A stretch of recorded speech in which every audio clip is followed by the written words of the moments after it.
अस्सलामुअलैकुम। मेरा नाम इकबाल बीबी है। मुझे पता नहीं बोलती पई। मेरा सारा मजदूर बंदा दिहाड़ी दप्पा करदा कदे 200 कदे 400।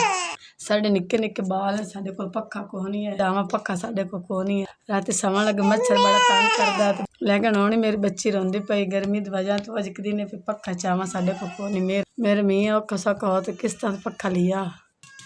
असं दो मियाँ बीवी दिहाड़ी जाते रहते असे मगर किसी चाल या हाले अस अगली किस्त लाने पैं तो हम अस बड़े तंग होए खाए गुंजाइश इन्नी बालों पक्खा लै दे होश बैठे सारी रात अस जागत करने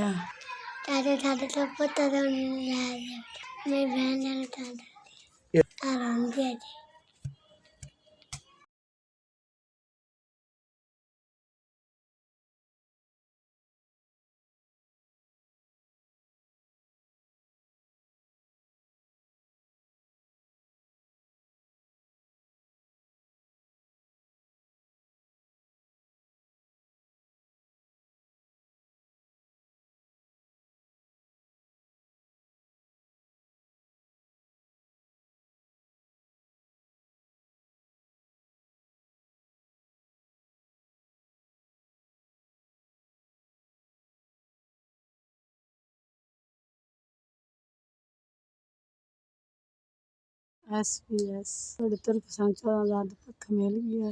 अल्लाह पाक तुम गाना दे वाला थोड़े काम आंदे ने अल्लाह पाक के तो गाना दे मेरे बच्चे ना दे बच्चे समझे तो सब मेरे बच्चे ने 14,000 का एक पक्का लाता अल्लाह पाक ने इन्ना दे मैं गरीबां दित्ती रखे।